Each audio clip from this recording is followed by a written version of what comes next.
nuestra cortina musical, pero es lo que le ponen esas marchas militares que le ponen a los presidentes cuando llegan a los eventos. Tal vez necesitamos un presidente o una presidenta que cambie esa marcha. Eso es lo primero que habría que hacer, ¿no? Pero en fin, estamos con Marisa Glave, ella es integrante del Frente Amplio, y vamos a hablar con ella sobre algo que yo creo que es importante. ¿Cuál va a ser el papel de la izquierda en el próximo proceso electoral? Mira, creo que en este escenario, sobre todo ahora que te escuchaba más en el bloque anterior comentar uno de los conflictos que en este momento está saliendo a la luz, que es el caso de Pichanaki, y tomando en cuenta lo que viene pasando en el escenario nacional de esta especie de malestar, digamos, general que hay en torno a cómo está funcionando, digamos, las medidas de gobierno frente a recursos naturales, por ejemplo, es un caso en particular, o todo lo que significó la movida del movimiento juvenil en contra de esta manera de pensar la reactivación económica a costa de deterioro de condiciones laborales de los jóvenes a nivel nacional, ¿no? Creo que de alguna manera hay un conjunto de actores que lo que están buscando son alternativas políticas que lo que tengan en el centro es una preocupación por la población, por el ser humano, por el ciudadano en particular, y que en torno a su bienestar es que piensen las políticas públicas, ¿no? Y creo que eso es de alguna manera la propuesta de la izquierda.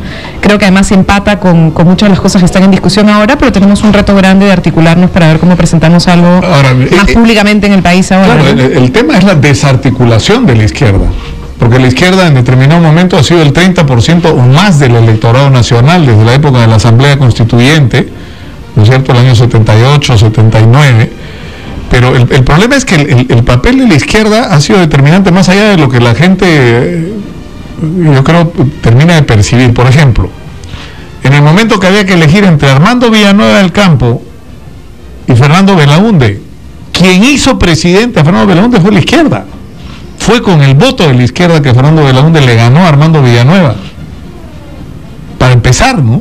Y luego la historia ha seguido, ¿no?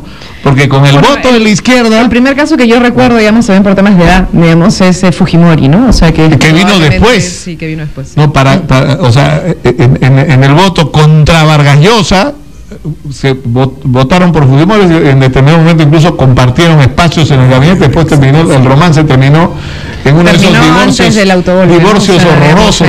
Habría que recordar ese tema, ¿no? Pero y de ahí votaron por Alejandro Toledo, y de ahí finalmente votaron por Ollanta-Humala, pero el problema es que cada... yo creo que la izquierda es como una señora que se ha casado montones de veces y ha terminado todos sus matrimonios en unos divorcios catastróficos, tirándose las cosas por la cabeza. Creo que ni siquiera, creo que en realidad lo que corresponde ahora y lo que correspondería en general es dejar de colgarse o dejar de sumarse a algo más allá de lo que en realidad queremos representar, y creo que lo que corresponde ahora es atreverse a hacer una representación propia. Entonces, muchos, a veces todo el mundo dice que todo el mundo forma parte de Gana Perú, eso no es verdad. Digamos, por ejemplo, Tierra y Libertad, que es mi partido dentro del Frente Amplio, no entró a Gana Perú, ¿no? ¿Por qué? Porque el argumento fue que ya habían evidencias, digamos, de cómo se iba comportando el Partido Nacionalista, y que nos parecía que era un error, digamos, apostar a algo que no necesariamente tenías la certeza que iba a tener el compromiso claro con las medidas que se prometieron, ¿no? Nosotros tenemos en el Perú un problema grave. Señor Alan García, cuando ganó su segundo gobierno, ojo, recordemos que se anunció como el cambio responsable, ¿no es cierto? Ese fue el eslogan que tuvo el señor. El señor dijo además que iba a revisar el TLC, acuérdate, hasta la última coma, no sé qué, y por supuesto, en cuanto gobernó, se volvió el perro del hortelano, o en todo caso, bajo la política del perro del hortelano, y luego, en fin, hizo lo que hizo, pasó lo que pasó en el país, pasó Bau, en fin, han pasado un conjunto de, si quieres, de reacciones de la sociedad, creo que cansada de las mentiras de quienes finalmente nos gobiernan. Y lo mismo ha ocurrido con el señor Humala. El señor Humala prometió una cosa, luego en la segunda vuelta prometió una hoja de ruta, y luego pues parece que ha perdido la ruta totalmente, digamos, ya ni siquiera la hoja, o sea, es decir, ya no tiene mayor idea de en qué está, ¿no? Y entonces... Pero el problema es que eso nos pasa permanentemente, ¿no? O sea, presidentes que proponen una cosa. Yo ayer recordaba, al comienzo del programa, que los fujimoristas sostienen que uno de los principales méritos del gobierno de Alberto Fujimori fue la política económica, fue reinsertar al Perú a la economía mundial y aplicar una serie de medidas que transformaron económicamente al Perú y que perduran hasta hoy. Pero se olvidan de decir una cosa: que eso no era el programa de gobierno de Fujimori, que Fujimori habló en contra de ese programa de gobierno, que era más bien el de Vargas Llosa. O sea que al final lo que están reclamando como mérito propio es haber llevado a la práctica un programa que no era el suyo y haber hecho además, o sea, yo me imagino que Mario Vargas Llosa no se debe sentir muy contento de la manera como lo hicieron, porque yo recuerdo perfectamente que la propuesta de Vargas Llosa no solamente incluía medidas económicas, incluía una reforma del Estado peruano, incluía una serie de medidas a otros niveles, el tema de la educación. Yo creo, Nicolás, que en el Perú la manera en la que se ha implementado la reforma neoliberal es una de las más bestias, ¿no? O sea, es decir, la manera en la que se ha implementado y la crudeza del modelo que tenemos, en algunos casos es incluso más dura, si quieres, que el modelo que hay en Chile. O sea, es decir, tú tienes, algunos ya comienzan a decir que este es el espacio con políticas de mayor desregulación, con limitación de participación del Estado mayores, ¿no? Y además se implementaron, como correctamente lo dices, en un escenario dictadura. O sea, es decir, el señor Fujimori no fue un gobierno autoritario, fue una dictadura que rompió con el Estado de Derecho en el año 92 y que además de implementar ese conjunto de medidas, tuvo y permitió la aparición de grupos paramilitares como el grupo Colina, ¿no es cierto? Y desapareció a muchísima gente que no tenía nada que ver con ningún tipo de real lucha contra subversiva que había en el país, ¿no? Entonces, creo que en este momento hay evidencias que ese modelo hace agua en muchas cosas. Pero ¿qué es lo rescataría por ejemplo, de lo que se ha hecho? Porque es innegable, yo creo, que el país ha crecido. Pero ha crecido por las extractivas. Y ha crecido además de una manera absolutamente irresponsable. Tú has tenido un ciclo de crecimiento de los precios de los minerales desde el año 2004-2005 en adelante, un boom, el famoso boom minero, boom petrolero, digamos, en el Perú más minero que petrolero, porque tenemos pocas regiones petroleras, y que ha supuesto un conjunto de incremento de recursos muy grande de quienes han ido explotando estos recursos del país, y el Estado peruano, sus distintos gobiernos no han podido, uno, recuperar recursos, porque había que recuperar recursos para que nosotros tuviéramos mejores condiciones, y dos, no han generado condiciones de crecimiento real. ¿Por qué? ¿Cuál es la crisis hoy? O sea, ¿cuál es el problema de la crisis económica, famosa crisis económica de la que están hablando, de la recesión a la que estamos entrando? Tiene que ver con los precios de los minerales en el mundo. Fuera, en el mundo, exactamente. ¿Y eso qué cosa dice? Que nuestra economía es una economía dependiente. Es una economía que depende de que China crezca o que China aumente o no aumente, acelere o desacelere su economía. Depende de si Estados Unidos mejora o no mejora. ¿Por qué? Porque nos compran materias primas. Materias primas que después nosotros consumimos a precios altísimos en la venta hacia acá. Entonces, lo que tú tienes es un modelo, perdóname Nicolás, que lo que ha hecho es, si bien ha crecido el país, y hay que por supuesto reconocer de manera precaria, y no tenemos la posibilidad de nosotros mantener sectores de la economía que nos podrían hacer desarrollar. ¿Qué mantendrías y qué cambiarías tú? Mira, yo creo que hay muchas cosas que se tienen que cambiar, la verdad, y creo que más bien lo que tenemos que hacer nosotros es ponernos a pensar cómo este crecimiento, si es que queremos un crecimiento, ¿no es cierto?, viene articulado en condiciones y en mejoras. Tú tienes, por ejemplo, o sea, un sector de la economía muy grande, las pequeñas y medianas empresas, ¿no es cierto?, que todo el mundo habla de los emprendedores en el país, situaciones absolutamente precarias, y en una situación en la cual no tienen posibilidad ni siquiera de competir. Mira, por ejemplo, el Emporio Gamarra, y las quejas que tienen, por ejemplo, sobre el tema de la entrada de los productos chinos que les rompen el mercado. Eso es una cosa clásica de discusión en el país, y sobre la posibilidad de tener una industria textil con capacidad. Nosotros tenemos una posibilidad inmensa en la agricultura en el Perú. Tenemos zonas cultivables enormes. ¿Y qué cosa hacemos? Vamos a meter ahora justo lo que discutíamos, fracking en una zona donde podríamos después eventualmente potenciar algún otro tipo de recursos. Es decir, hay cosas básicas que se tendrían que hacer, y que no pasa porque las discutamos solo nosotros, sino que creo que la sociedad tiene que entrar a tomar un acuerdo sobre su camino hacia adelante, y una de esas es el ordenamiento territorial. El Perú es rico, es biodiverso. El Perú puede tener minería, sí, pero también puede tener agricultura, también puede tener ecoturismo, también puede tener industria, puede tener producción en distintos ámbitos. Pesquería, cómo la haces, cómo no. Y necesitas tener ordenamiento territorial, porque compiten en algunos casos. El otro día estuvo acá Rómulo Mucho, que alguna gente dice que lo cito demasiado, pero la verdad me impresionó su rollo, porque es un rollo más técnico, no es un político, es una especie de profesional que tiene respuestas y propuestas. Y él decía, lo que hay que hacer es sacarle el jugo a la minería, es decir, que provoque el menor daño posible, es decir, que se reduzca el impacto en términos ambientales al menor nivel posible, pero que le saquemos el jugo a la minería para construir un país Pero eso es lo que no dependa de eso. Se debió hacer precisamente desde el año 2004-2005, cuando un conjunto de gente comenzó a decir, comencemos a sacar el jugo del boom de los precios. Y tuvimos gobernantes como el señor Alan García que no quisieron hacerlo. Y de hecho el señor Humala cuando entró prometió hacerlo y no lo hizo. Y entonces no estamos nosotros sacándole el jugo a nuestros recursos. Lo que estamos permitiendo es que nuestros recursos se vayan, engorden las billeteras de algunas personas en particular que los explotan y después dejamos terrenos que tienen un problema gravísimo. En el caso de Pluspetrol, nuevamente, que es lo que has estado tú discutiendo, ya, Pichanaki es una discusión que tiene que ver con una explotación futura, ¿no es cierto?, que es lo que dices. Pero Pluspetrol tiene en este momento otro conflicto. En el lote 1AB, futuro lote 192, ¿no es cierto?, que va a salir en una nueva concesión, pero que tiene un conjunto de pasivos ambientales gravísimos. Y hay 2 años de una mesa de diálogo en esta zona, donde están las federaciones del río Corrientes y las federaciones del río Tigre, ¿no es cierto?, y del Pastaza, que están discutiendo, oiga, ¿y usted quién va a remediar mi terreno? ¿Quién va a resolver los problemas serios que me han dejado ahí? Y no se termina de resolver. ¿Por qué? Porque el Estado no cumple su rol. Y parte del problema que tenemos, Nicolás, es que el Estado no cumple su rol. Muchas veces algunos dicen, es que ustedes se meten con la empresa y su problema es la empresa. Su problema no es la empresa, nuestro problema es el Estado.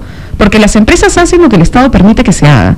Y quien tiene que velar por los intereses de los ciudadanos y quien tiene que velar porque se cumplan las normas en el país es el Estado peruano. Y quien en este momento está fallando es el Estado.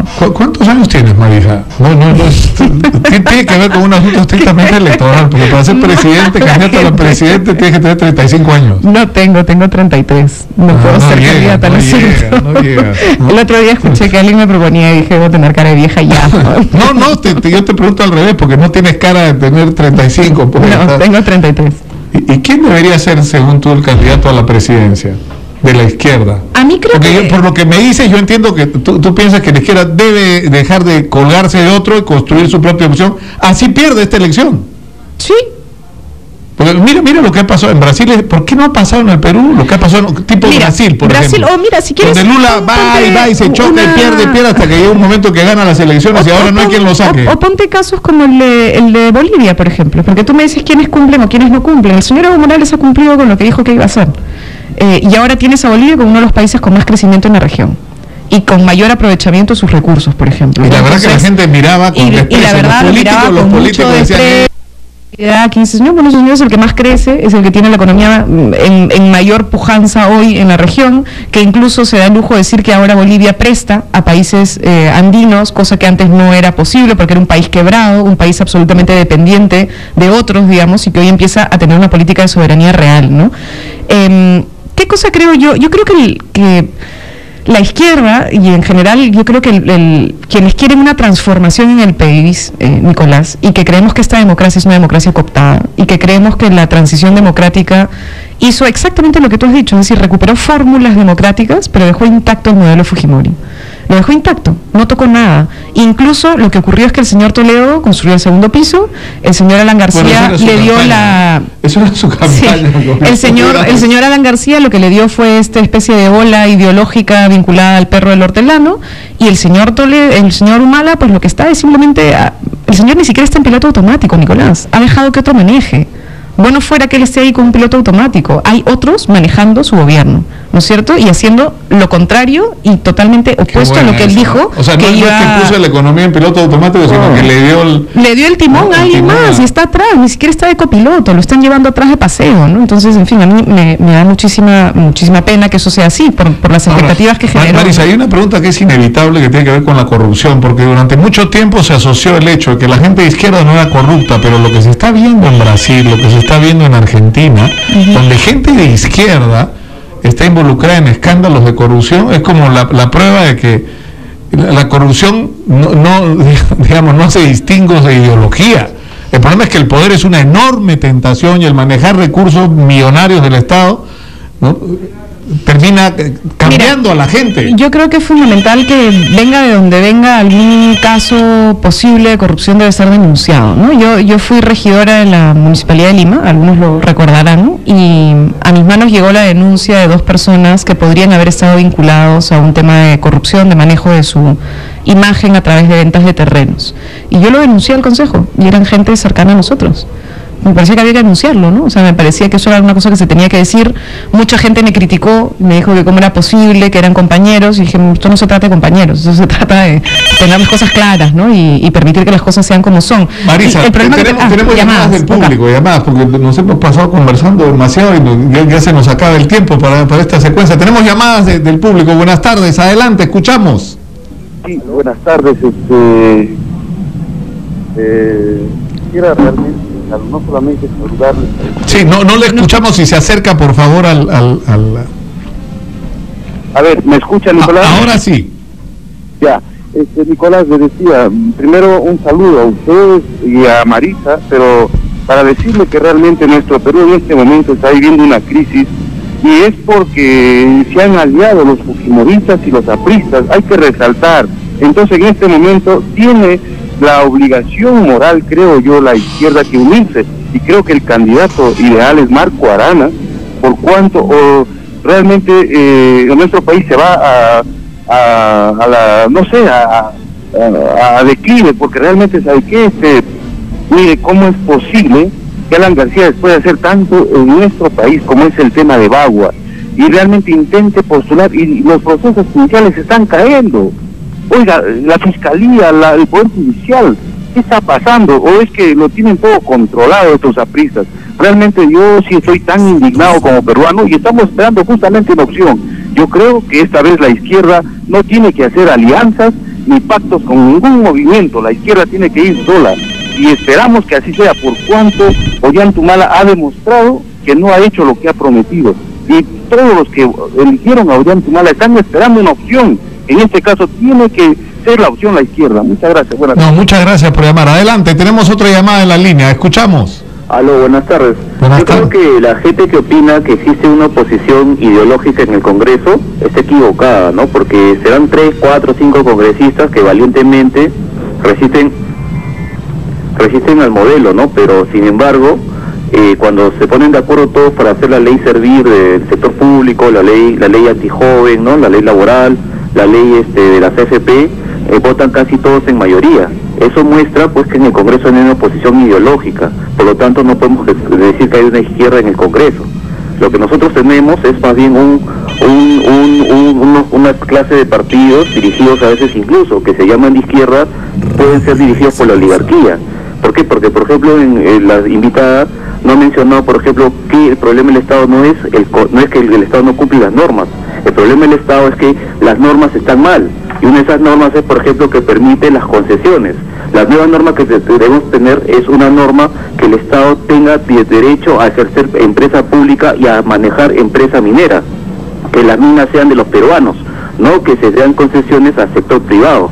Entonces, lo que está proponiendo Marisa Glave es simplemente que el Estado ejecute las normas del modelo neoliberal, pero habla en contra del modelo neoliberal y crea una confusión en el electorado. Sí. Ese tipo de movimientos ambientalistas, feministas, a veces son movimientos que cambian el discurso o cambian el objetivo. Y el objetivo es una nueva constitución y nuevas normas en materia económica para ir a un modelo de economía socialista. Gracias. No, gracias por llamar. Vamos a contestar porque la última no estoy para nada de acuerdo, y quisiera aclararlo. Más bien le agradezco, porque si lo que ha entendido es que yo creo que las normas tal cual están se tienen que aplicar, no es real. Más bien creo que hay un conjunto de normas que no existen y otras que deberían derogarse. Y en el caso de concesiones, el tema de las concesiones no solo es quién explota la concesión, sino cómo se otorga la concesión. Y parte del problema grande que tenemos en el Perú es que las concesiones, en el caso minero, por ejemplo, no sé, Nicolás, si tú lo sabes, es básicamente tú vas al Ministerio de Energía y Minas, ves un cuadradito y dices yo quiero el cuadradito, publicas que quieres el cuadradito y lo pagas. Y entonces no tenemos ni siquiera una política racional. Hay gente que está proponiendo que se le entregue la propiedad del subsuelo a la gente que vive ahí. Es decir, por ejemplo, en el caso de la selva, las comunidades nativas. Hay un tema, bueno, vamos por partes. El caso de la concesión, insisto, no puede ser un trámite administrativo. El caso de la concesión tiene que ser una decisión estratégica en la cual tú haces un análisis de costo-beneficio de si tú quieres explotar o no quieres explotar, y donde tú tengas la certeza de que tengas la mayor capacidad desde parte del Estado. Algunos, por ejemplo, creemos que en el caso del gas, por ejemplo, yo preferiría que el gas lo explote Petroperú, por ejemplo, y que tengamos un recurso estratégico por parte de la empresa peruana, ¿no? Entonces, ahí son temas que habrá que discutir en relación al tema. Y los ambientalistas y las feministas no discrepamos ni cambiamos los temas de la agenda. Creo que además uno de los temas fundamentales es nueva constitución, estoy de acuerdo. La constitución del 93 es una constitución que nació de un golpe y que es una constitución además que legitima un modelo. Marisa, vamos a escuchar un ratito a Alejandro Toledo. ¿Está Fiorella está? ¿Está con él? Sí, a ver qué está diciendo Alejandro Toledo. Sí, Nicolás, desde el